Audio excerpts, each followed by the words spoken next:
lampu yang pecah tadi malam guys, derek ini kok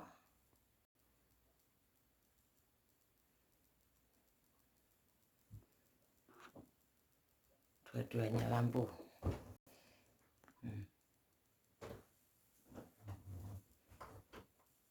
Sekitar habis maghrib tiba-tiba lampu saya itu mati lalu meletus 3 titik lampu.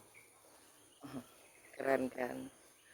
Itu karena ada benturan energi, ada yang menyerang saya, tapi saya tidak menyerah, tidak membalasnya.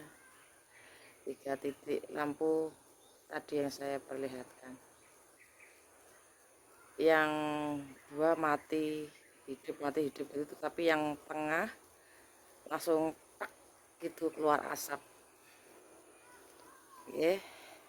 Katen infonya dari kiriman orang-orang yang menjajah saya.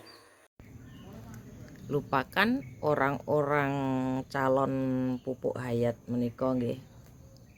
Kita mulai akan membahas kembali kelanjutan dari penelusuran saya tentang kenapa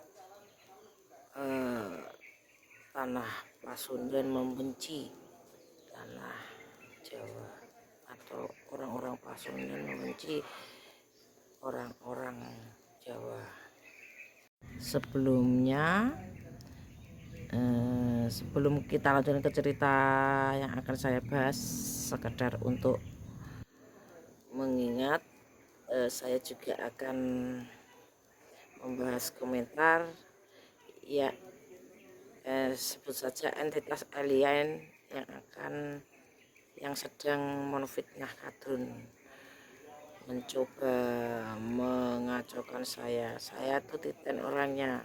Setiap kali saya membahas tentang persatuan Sunda dan Jawa, orang ini tuh selalu komen dan cari-cari bahan. Nggak ada, mungkin otaknya kurang encer ya. Entitas alien dimasuki alien ini, orang yang dimasukkan alien ini itu selalu membahas kerudung,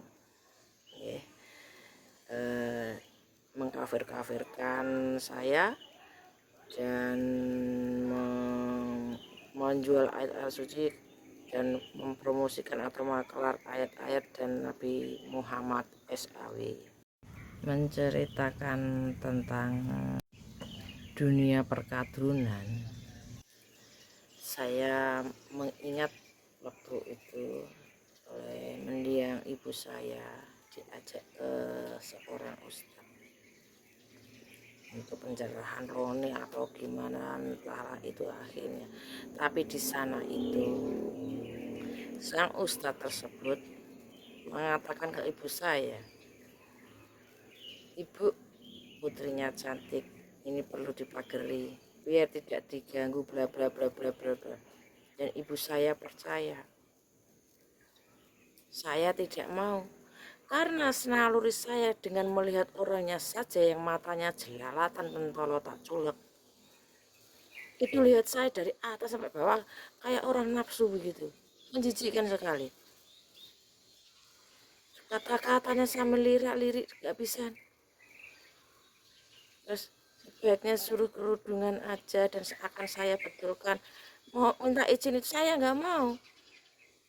Saat itu juga ibu saya ajak pulang dan ibu saya marah-marah. Seperti itu kebiabatan para oknum-oknum berkedok ya, jual-jual ayat-ayat dan jual-jual kerudung seperti itu, menyuruh orang berkerudung. Mungkin dia jualan kerudung atau apa, seperti yang berkomentar itu. Saat itu saya yang masih SMA bisa berpikir, orang-orang seperti ini yang ingin menguasai perempuan, sehingga perempuan-perempuan dibodohkan dengan disuruh berkerudung agar mereka tidak mendapat, karena syafaatnya mereka syafaat itu salah sederek. Berkerudung itu justru menutupi kita dari anugerah ilahi yang akan masuk ke badan kita. Karena semua yang dibilang syafaat atau apa itu sebenarnya itu masuknya lewat ubun-ubun di sini loh. Ubun-ubun sini. Itu ada ruang kosong di situ. Masuknya melalui itu cakra. Cakra-cakra menjalar ke bawah. Harus kan ketahui kan cakra dari cakra bawah dulu. Itu menjalar masuknya mau sini. Kalau dikerudungi gimana masuknya? Begitu. Dan kalau memang kenapa mereka harus takut?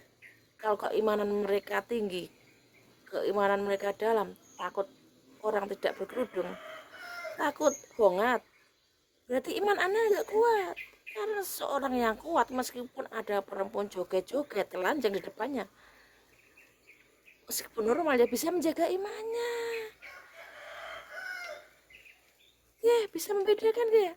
Makanya bedanya orang spiritual dan tidak itu keimanannya dilihat dari situ. Kalau Anda tidak kuat ya berarti keimanan Anda kurang. Mereka mau. Ya, mereka tahu kekuatan seorang perempuan lemah oleh kecantikan perempuan.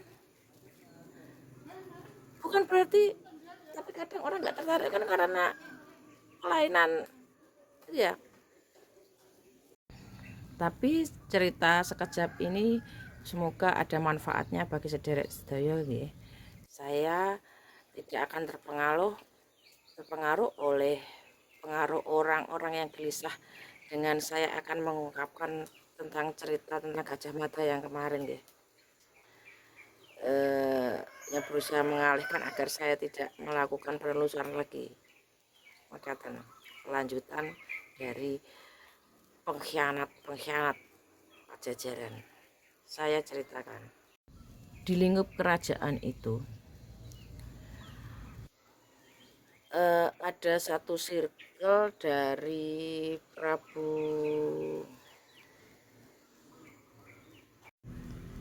Kalakendra. Patihnya, bukan Prabu patihnya Prabu Kalakendra. Circle-nya Patih Kalakendra ada satu orang punggawa yang bersaudara dengan orang yang pernah ya ada daerah taklukan Pajajaran di sana, yang menyimpan dendam dan memanfaatkan ambisi orang di dalam istana dengan menjanjikan dan memberikan sesuatu hawa gelap dan sebagainya bla bla bla bla. Itulah pengkhianatnya yang mencemarkan nama Gajah Mada dan rencananya ingin menggulingkan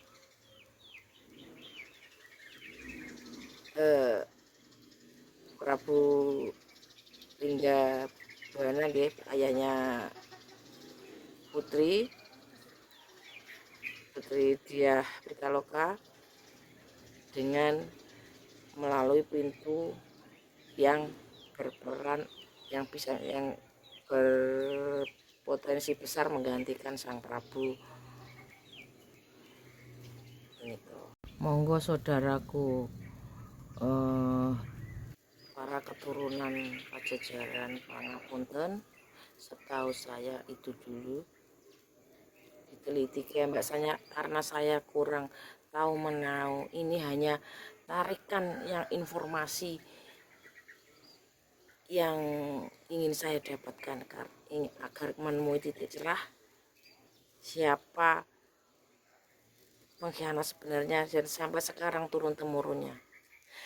Dan karena itu saya menyebutkan insya Allah 8 satria yang saya sebutkan kemarin, salah satunya tugasnya adalah membersihkan dunia dari orang-orang yang bermental pengecut pengkhianat seperti ini contohnya. Meskipun saya kurang suka dengan Kadrun, bukan berarti apapun yang mereka ucapkan atau mau adu dombakan atau pemecahan saya tidak langsung menelan mentah, karena cara mereka sangat mentah sekali memfitnahnya.